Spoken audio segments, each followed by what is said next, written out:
Hey, my name's John Disque, and today we're going to go over another off-table issue that relates to the balance of your body and your stance and the importance of this issue. I don't like going over the basics in full, but sometimes even advanced players need reminders and they need to reset and step back and go back to the basics.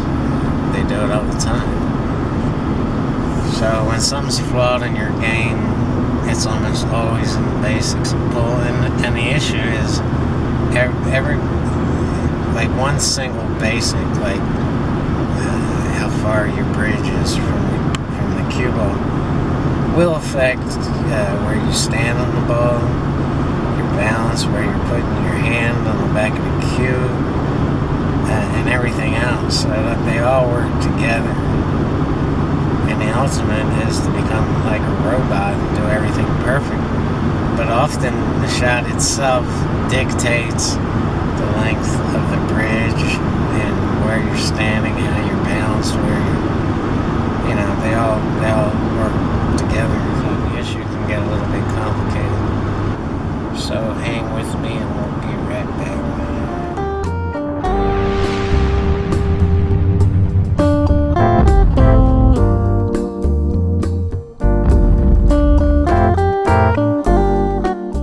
Watch where my right foot steps and stops, and watch where my left foot steps and stops. Now watch my cue get down on the line of aim. Now I want you to take notice that my right leg is straight and my left leg is bent. Also notice how the right foot is under the cue. And that's under the line of aim, so you should be stepping that right foot onto the line of aim. So if you're not sure what the line of aim is, it's the line from where you're going to hit the cue ball to where you're going to hit the 8-ball, or whatever the object ball is. That's the line that you want your cue getting straight down on. And a big mistake I see players make is getting down on the cue ball without any thought of the line of aim, and then finding the line of aim while they're down on the ball, and it's the wrong way to do it. So as you're standing in back of the shot, you should be looking for the line of aim. You should be dialing that in and seeing it. So the right foot should step into the line, and the left foot should step up. And once both of your feet are planted, then you should bend the trunk of your body down onto the line of aim with your cue on the line of aim. Now, your system doesn't have to be the John book. There's variations of this. And notice how wide my feet are at this point. And look at both knees are bent. And that's more like a snooker stance. And a lot of guys do that. And it's fine as long as you're balanced and on the line of aim. So let's take a look at it a couple times just to drill it into your head. Remember, right foot under the line of aim and right leg straight. Left leg steps up and bend your trunk and your cue down on the line of aim. Note here in this shot that my entire forearm is on the table from my elbow to my hand. And sometimes you have the luxury of doing that, and I'm taking the luxury in this particular shot. It's just adding a little bit of balance and stability to both my body and especially my bridge. I'm putting a lot of weight on that side of my body. So what you're looking for is just complete stability. Like if the barmaid came by in back of you and banged into you and spilled all her drinks on your back, you still shouldn't move. You should be solid as a rock. That's what you want. So you should ask yourself, if somebody came up and banged into me, would my body move? Would it throw me off my shot? And the answer should be no.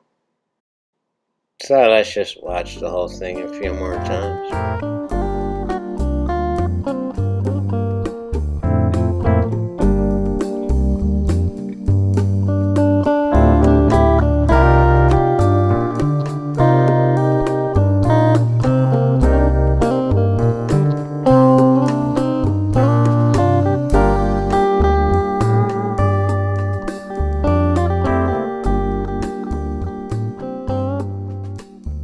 So now we're just going to look at it from behind in a different angle here. And take note here how my eyes are level, parallel with the table, and my head is straight. This is important because if your head is cocked, you're never going to see a straight line of aim. So while I'm here, I figure I might as well go through this. At the moment where your Q-tip is making contact with the cue ball, from your elbow to the bottom of your fist, through your wrist, should be exactly 90 degrees, straight up and down from the floor. So as you're getting down on the ball, you can set this up as you're doing your, your air strokes or whatever you want to call them. And this is what I do. So as you're extending through the cue ball during the shot, that's when your wrist should extend a little bit and kind of point forward. So while your cue is back, like 5 inches or 6 inches from the cue ball, your wrist should be back. But as it extends and as it hits the cue ball, it should be 90 degrees from the floor, if this makes any sense.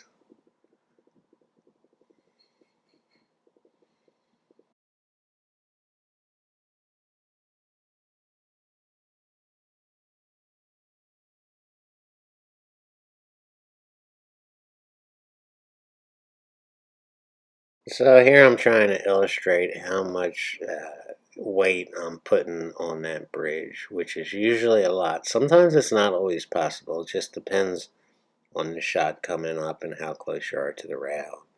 There's a lot of factors in it, but if you're free to put a lot of weight on that left arm or right arm if you're left-handed, then do it. It's probably a lot more than you think, and it just helps you keep a solid bridge and a solid body. And again, if you can use that forearm, do that too. Alright guys, here's what I see a whole hell of a lot of you guys doing, and it's the kiss of death. You'll get down, and then you'll start wobbling and moving around and moving your cue around, and I still don't know if you're trying to find the line or you're just off balance or it's both, but that will destroy your pool game. So if you get down solid and something doesn't feel right, stop everything and stand back up. Don't do that, guys. Don't do what I'm doing right there. Hey, I'm gonna end this video with a little bit of a mini vlog about where I live and what's going on around me. Not the pool action, just this is out while I'm at work and I just felt like making a mini vlog. So here you go. This is just a cove on Fort Loudon Lake going into Loudon County near Lenoir City, Tennessee. And that's a piece of the Smoky Mountains back there. And this is just another shot of the lake. It's a good shot of the cove. And there's a fishing boat. A lot of fishing around here.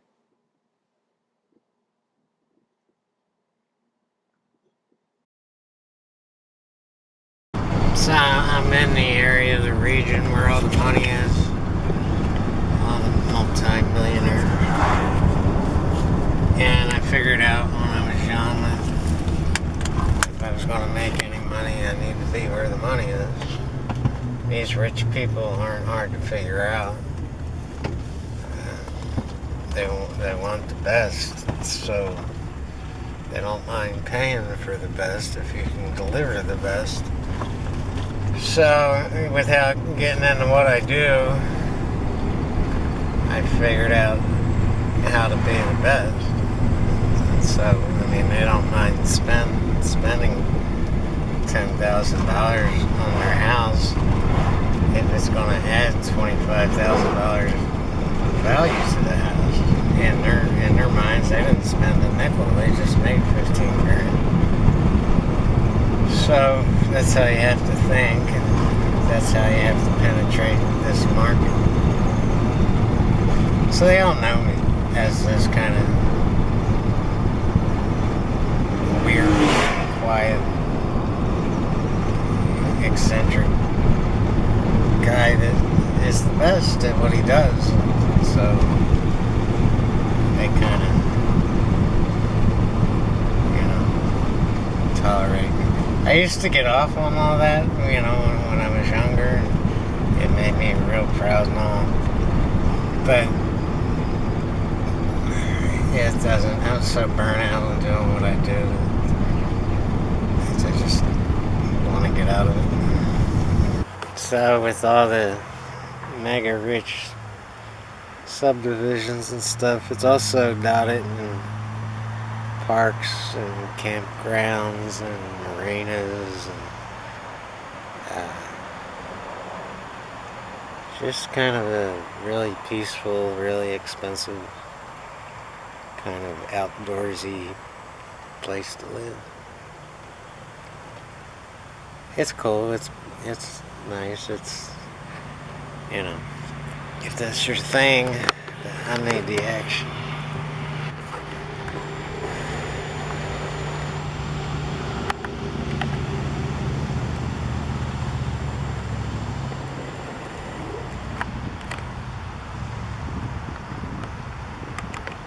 A lot of fishing.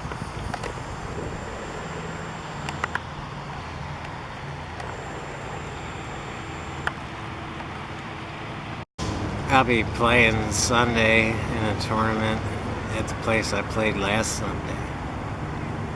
And there should be a couple more local hot shots there waiting for me. And this is how it works. Then the following week, depending on how good I do Sunday, there'll be even more of them. And that's good. I mean, that's, I'm not asking for an easy road. I want to play and beat the best. I want to gauge my game and keep myself on my toes. I'm not really looking for easy money. So that's, stuff like that is keeping me busy until they get the new pool room open. But we're signing, I'm going home. We're signing out of here.